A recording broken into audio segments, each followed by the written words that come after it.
खुदा जाने। हाँ हाँ, तो नमस्ते जी, मैं आशा करता हूँ कि आप लोग अच्छे होंगे, मस्त होंगे और आप लोग का पढ़ाई भी जारी होगा। Bihar board class 12 chapter 10 organic chapter आज जो हम लोग पढ़ेंगे हेलो एल्केन और हेलो बेंजीन का भौतिक गुण पढ़ेंगे। देखिए इसमें हम बता दूं आपको कि हेलो एल्केन जो होता है वो हेलो बेंजीन होता है, यानी कहने का मतलब हेलो एल्केन और हेलो बेंजीन में कुछ अंतर नहीं होता है, बस अंतर इसी का होता है, एक जैसे हेलो एल्केन होता है ये एलिफेटिक होता है, जबकि हेलो बेंजीन होता है वो एरोमेटिक होता है, मतलब एक रिंग के जैसा होता है। हेलो एल्केन जो होता है एक श्रृंखला जैसा होता है, एक लंबी श्रृंखला जैसा होता है, कुछ अंतर नहीं होता है। मतलब हेलो एल्केन का गुण पढ़ लीजिएगा तो हेलो बेंजीन का भी गुण आप पढ़ लीजिएगा। तो चलिए यहाँ पर देखिए हेलो एल्केन और हेलो बेंजीन के भौतिक गुण। पहला भौतिक गुण में है हमारा भौतिक अवस्था तथा गंध। मतलब हेलो एल्केन का हम अगर भौतिक गुण पढ़ने का प्रयास करें तो हेलो एल्केन के शुरुआत वाले जितने सदस्य होते हैं जैसे CH3 I CH2 C2H5 I C2H5 C3H7A C3H7Cl, यानी हम क्या बोले हेलो एल्केन के शुरुआत वाले सदस्य कमरे के ताप पर द्रव अवस्था में होते हैं, जैसे CH3 Br CH2 Br CH3 CH3 H7 Br, ये जितने भी होते हैं वो क्या होते हैं, वो द्रव अवस्था में होते हैं कमरे के ताप पर। दूसरा इसका गुण है मतलब भौतिक अवस्था के बारे में है कि C18 तक के हेलो एल्केन रंगीन द्रव होते हैं, यानी C18 तक के जितने भी हेलो एल्केन है, यानी C18 यानी C की जगह 18 रहेगा, तो C की जगह एक लिखे एथ बोल दिए, सॉरी 2 लिखे तो एथ बोल दिए, एक लिखे तो मेथ बोल दीजिए। उस तरह C18 तक के जितने भी हेलो एल्केन है वो कैसे होते हैं बाबू, वो रंगहीन द्रव होते हैं। कैसे रंगहीन, उनमें कोई रंग नहीं होता है, वो द्रव होते हैं और विथ उसमें मीठा गंध आता है, यानी विथ स्वीट स्मेल, यानी उसमें मीठा गंध होता है। मीठा गंध मतलब मीठा जैसा गंध जैसा वो मतलब महकता है वो, ठीक। कौन, हेलो एल्केन C18 तक का, ठीक। उसके बाद है हेलो बेंजीन साधारणतः रंगहीन द्रव होता है, यानी हेलो बेंजीन जो है वो क्या होता है, साधारणतः वो हमेशा कैसा होता है, द्रव होता है। हम बोले हेलो एल्केन ही हेलो बेंजीन होता है, ठीक। तो कैसा होता है, हमेशा द्रव होता है। तो ये 3 पॉइंट आप ऐसे करके लिख लीजिएगा। हम हट जाते हैं, लिख लीजिए। अगर हम आगे चले, ये हम क्या देखे बाबू, हेलो एल्केन के भौतिक गुण देखे, तो ये हम 3 गुण देखे उसके भौतिक गुण। उसके बाद है क्वथनांक, यानी हेलो एल्केन क्वथनांक पर क्या असर होता है, हेलो एल्केन का क्वथनांक पर क्या असर होता है, बॉइलिंग पॉइंट पर क्या असर होता है, आइए हम देखते हैं।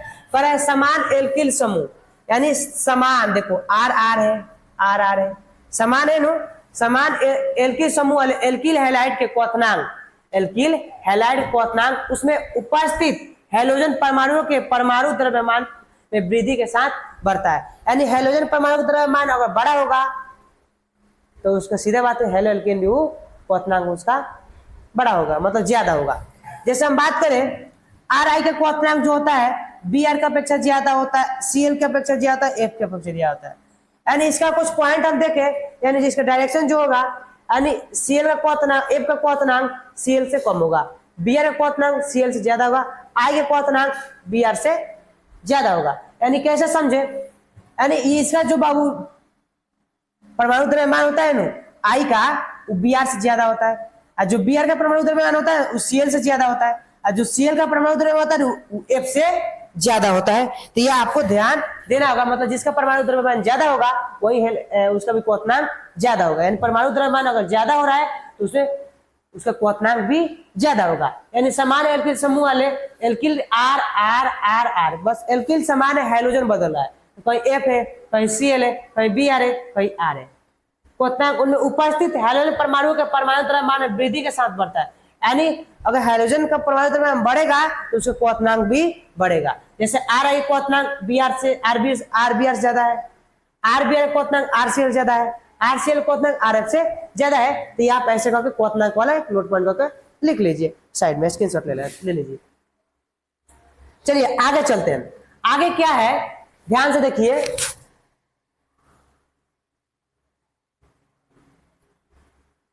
हाँ, यानी क्वथनांक का एक पॉइंट पढ़ लिए, दूसरा पॉइंट देखिए, यानी जो समान एल्किल समूह, एल्किल कैसा होना चाहिए, समान एल्किल समूह, एल्किल हाइड्रोजन क्वथनांक उनमें उपस्थित हाइड्रोजन परमाणु के परमाणु द्रव्यमान वृद्धि के साथ बढ़ता है। बस वही पॉइंट है जो यहाँ पर था, कुछ समझाने वाला नहीं है। यहाँ पर जो था वही पॉइंट यहाँ पर भी है, यहाँ पर भी वही पॉइंट है। यानी अगर हाइड्रोजन का परमाणु द्रव्यमान बढ़ेगा तो उसका क्वथनांक भी फिक्स है कि बढ़ेगा। समान हेलोजन परमाणु वाले हेलो एल्केन का क्वथनांक एल्किल समूह के आकार बढ़ने से बढ़ता है। यानी हेलोजन तो समान है, देखिए हेलोजन समान है, लेकिन एल्किल कहीं कार्बन 1 गो है तो 2 गो 3 गो 4 गो, यानी कह रहा है कि हेलोजन समान हो और एल्किल का बदले तो उसे क्वथनांक भी बढ़ेगा। यानी अगर देखिए C था CH3Cl था, C2H5Cl था, CH3H7Cl था और C4H9Cl था। यानी एल्किल समूह का अगर एल्किल समूह बढ़ेगा तो उसका क्वथनांक भी बढ़ेगा। तो आप देख सकते हैं ये बढ़ है, यानी इसका क्वथनांक इससे ज्यादा होगा, इसका क्वथनांक इससे ज्यादा होगा, इसका क्वथनांक इससे ज्यादा होगा। यानी एल्किल समूह बढ़ेगा तो क्वथनांक उसका बढ़ेगा। ये आप ऐसे करके समझ जाइए और नोट कर लीजिए। चलिए आगे चलते हैं बाबू। उसके बाद आपका समावेवी हेलो एल्केन, यानी इसका मतलब क्या होता है सर? समावेवी यानी इसका मतलब होता है अणु सूत्र समान, अणु सूत्र समान लेकिन संरचना सूत्र अलग अलग होता है, लेकिन संरचना सूत्र अलग अलग होता है, अलग अलग होता है। क्या बताएं? अणु सूत्र समान। देखिए अगर इसका हम अणु सूत्र निकाले तो 1 2 3 4 यानी C4 3 2 5 5 2 7 7 2 9 H9 Br। इसका निकालिए 1 2 3 4 यानी C4 हाइड्रोजन निकले 3 4 4 2 6 6 3 9 Br। इसका निकालिए कार्बन का 1 2 3 4 यानी C4 हाइड्रोजन 3 3 6 3 9। यानी ये आप क्या देख रहे हैं? कहिएगा सर सूत्र C4H9Br, इसका संरचना ऐसा बना। सूत्र सर C4H9, इसका संरचना सर ऐसे बना। C4H9Br सर इसका संरचना ऐसे बना। यानी आप क्या देख रहे हैं सर? सूत्र तो एक जैसा दिख रहा है लेकिन संरचना उसको जो बनावट है वो अलग अलग दिख रहा है। जो बनावट है सर उसका अलग अलग दिख रहा है। इसी को बोलेंगे समावेवी, समावेवी हेलो एल्केन का क्वथनांक। यानी सर किसका क्वथनांक ज्यादा होगा सर? कैसे पहचानिएगा? कैसे सर जानेंगे हम? आइए सर, आइए वो बताते हैं। देखिए यानी संरचना सूत्र क्या हो रहा है? संरचना सूत्र अलग अलग लेकिन अणु सूत्र समान हो रहा है। समय मतलब अणु सूत्र समान लेकिन संरचना सूत्र अलग अलग होता है। देखिए यानी ये सर ये वो कार्बन जुड़ा है हेलो सर, जिस कार्बन जुड़ा वो एक कार्बन से इसको 1 डिग्री हेलो एल्केन, 1 डिग्री क्या बोलेंगे? यानी प्राइमरी, यानी प्राथमिक हम लिख देते हैं, चाहे प्राइमरी लिख देते हैं। चलिए हम प्राइमरी लिख देते हैं, 1 डिग्री हेलो एल्केन लिख देते हैं, हेलो एल्केन। सर ये जो हेलोजन जुटा है वो कार्बन सर, देखिए हम इसको बोले थे 2 डिग्री हेलो एल्केन, यानी हेलोजन जिस कार्बन जुड़ा वो कार्बन 2 डिग्री जुड़ा, 2 कार्बन जुड़ा, इसे 2 डिग्री हेलो एल्केन।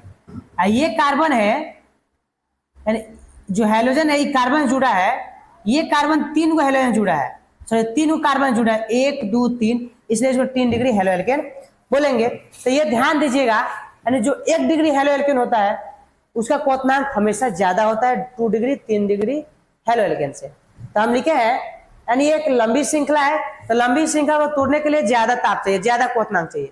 ये थोड़ा ऐसा है तो इसको तोड़ने के लिए थोड़ा कम चाहिए, इसका अपेक्षा थोड़ा कम चाहिए। इसको तोड़ने के लिए यानी इसको गर्म करने के लिए इसका अपेक्षा थोड़ा कम ताप चाहिए।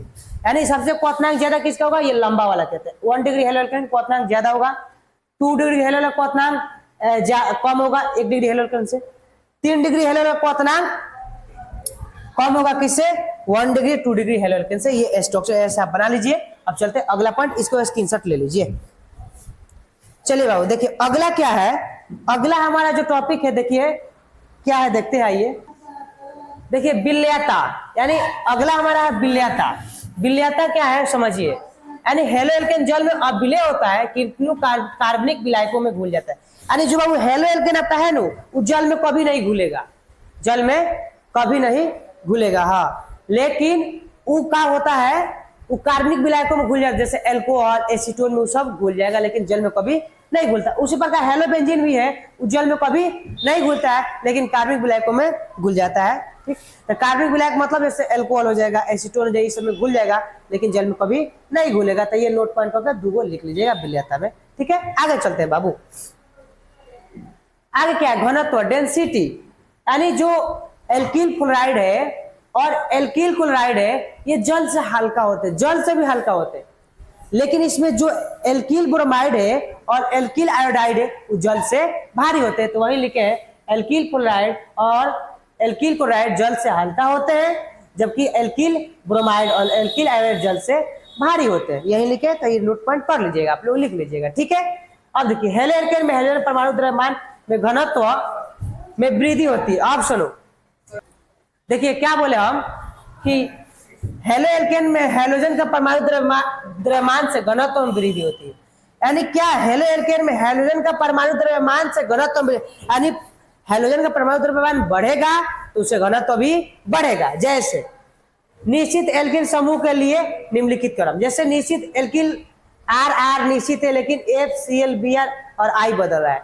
यानी इसमें क्या है, अगर परमाणु द्रव्यमान बढ़ेगा तो उससे घनत्व भी बढ़ेगा। तो सबसे ज्यादा परमाणु द्रव्यमान आयोडीन का होता है, उससे कम ब्रोमीन का होता है, उससे कम क्लोरीन का होता है और उससे कम फ्लोरीन का होता है। तो ऐसे आप लोग याद कीजिएगा, यानी ये आपका क्रम होता है फ्लोरीन क्लोरीन ब्रोमीन आयोड, यानी सबसे ज्यादा इसका परमाणु द्रव्यमान ज्यादा होता है, यानी इसका घनत्व ज्यादा होता है क्योंकि इसका परमाणु आकार बड़ा होता है इसीलिए। ठीक, अब देखिए नीचे है हेलोजन की संख्या बढ़ने पर घनत्व भी बढ़ता है। यानी हेलोजन का संख्या अगर आपका बढ़ेगा, अगर आपका हेलोजन का संख्या बढ़ेगा, जैसे कार्बन एगो है, कार्बन एगो है, कार्बन एगो है, लेकिन हेलोजन इसमें 4 गो, इसमें 3 गो, यानी सर इसका आकार यानी घनत्व इसका ज्यादा होगा, यानी हेलोजन इसमें 4 गो, इसमें 3 गो। जी बिल्कुल, यानी इसमें हेलोजन 3 गो, इसमें 2 गो, तो इसका आकार बड़ा होगा इसके अपेक्षा, यानी इसका क्रम ऐसे हो जाएगा। यानी हेलोजन की संख्या बढ़ेगा तो उसकी घनत्व भी बढ़ेगा, ये आप लोग याद रखिएगा। चलिए अगला चलता है लास्ट पांचवा गुण द्विध्रुव आघूर्ण यानी डाइपोल मूवमेंट। यानी हेलो एल्केन का द्विध्रुव आघूर्ण हेलोजन की विद्युत ऋणात्मकता पर निर्भर करती है। यानी जिसका विद्युत ऋणात्मकता ज्यादा होगा उसका विद्युत द्विध्रुव आघूर्ण ज्यादा होगा। जैसे हम समझते हैं, यानी CH3Cl है, CH3F है, CH3Br है, CH3I है। यानी हेलो एल्केन का द्विध्रुव आघूर्ण हेलोजन के विद्युत ऋणात्मकता पर निर्भर करता है। यानी विद्युत ऋणात्मकता सबसे ज्यादा किसका होता है, तो क्लोरीन का होता है, उससे कम किसका होता है, फ्लोरीन का होता है, उससे कम किसका होता है, ब्रोमीन का होता है, उससे कम किसका होता है, आयोडीन का होता है। यानी इसका द्विध्रुव आघूर्ण 1.86 डी यानी डाइपोल मूवमेंट होता है, इसका 1.847 होता है, यानी सबसे कम किसका हो रहा है, इसका हो रहा है। तो ये कुछ ऐसे ही आप लोग इसको उतार लीजिएगा।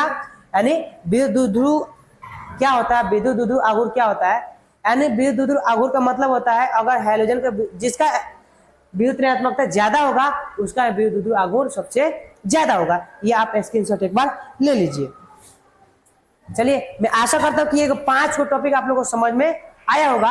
अगर ये आप लोगों को समझ में आया होगा तो अपने मित्रों के पास शेयर करें ताकि आपके माध्यम से आपके मित्र कुछ सीख सके। ठीक है, और इसके जस्ट हम बताएंगे अगले वीडियो में बनाएंगे हेलोबेंजीन बनाने के विधि। आपको वीडियो पसंद में आया होगा। जय हिंद, जय भारत।